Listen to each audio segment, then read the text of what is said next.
രാഷ്ട്രീയ സ്വയംസേവക സംഘത്തിന്റെ രണ്ടാമത്തെ സർസംഘചാലക് മാധവ് സദാശിവ ഗോൾവാക്കർ അഥവാ ഗുരുജി. രാഷ്ട്ര പരംവൈഭവം എന്ന ലക്ഷ്യം മുന്നോട്ടുവച്ച ഭാരതത്തിലെ ദേശീയ ചിന്തകരിൽ പ്രമുഖൻ.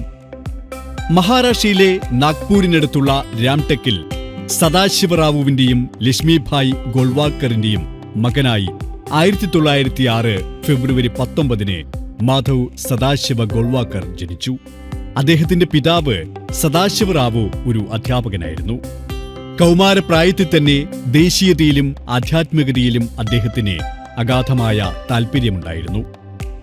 1924 ഇന്റർമീഡിയറ്റ് പാസായ ശേഷം ബനാറസ് ഹിന്ദു സർവകലാശാലയിൽ നിന്ന് ബിരുദവും ബിരുദാനന്തര ബിരുദവും നേടിയ ശേഷം സമുദ്ര ജീവശാസ്ത്രത്തിൽ ഡോക്ടറേറ്റ് നേടാൻ മദ്രാസിലേക്ക് പോയെങ്കിലും പിതാവിന്റെ ജോലിയിൽ നിന്നുള്ള വിരമിക്കൽ കാരണം പഠനം പൂർത്തിയാക്കാൻ സാധിച്ചില്ല.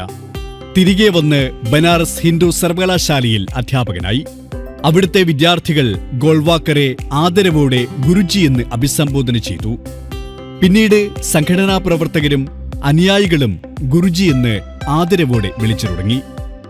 അസാമാന്യമായ ഓർമ്മശക്തിയും അതിശയകരമായ ബുദ്ധിപ്രതിഭയും സഹിഷ്ണുതയും അച്ചടക്കവും വിദ്യാർത്ഥികളുടെ അതിരുകളില്ലാത്ത സ്നേഹവുമുള്ള ഒരു അതുല്യ പ്രതിഭയായിരുന്നു ഗുരുജി.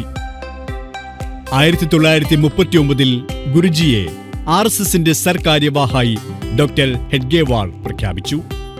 1940 ജൂലൈ 3 ഗുരുജി RSSന്റെ രണ്ടാമത്തെ സർസംഘചാലകായി ചുമതലയേറ്റു.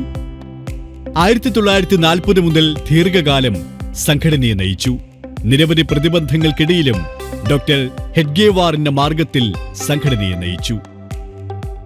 തങ്ങളുടെ ചൊൽപ്പടിക്ക് നിൽക്കാത്ത സംഘടനയെ വേരോടെ പിഴുതെറിയാൻ ഇന്ത്യൻ നാഷണൽ കോൺഗ്രസ് എന്ന സംഘടനയിലെ ഉപജാപക വൃന്ദം കണ്ടെത്തിയ അനേകം ഗൂഢാലോചനകളിലൊന്നായ ഗാന്ധിവധത്തിന്റെ പേരിൽ പ്രവർത്തന നിരോധനവും നേരിട്ടു.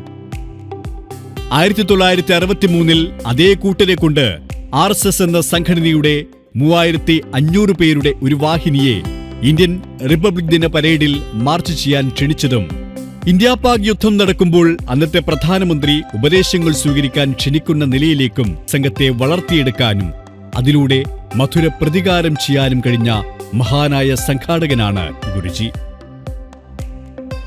സംഘടനയുടെ ഭാവി മാത്രമായിരുന്നില്ല, അതോടൊപ്പം രാജ്യം നേരിടുന്ന ആപത്തുകളും അതിനെ പ്രതിരോധിക്കാനുതകുന്ന സംഘടനാ സംവിധാനങ്ങളും ഒരുക്കാൻ വളരെ മുന്നേ തന്നെ ഗുരുജിക്ക് സാധിച്ചു. 1973 ജൂൺ 5 ഗുരുജി ഗോൾവാൾക്കർ ഈ ലോകത്തോട് വിട പറഞ്ഞു.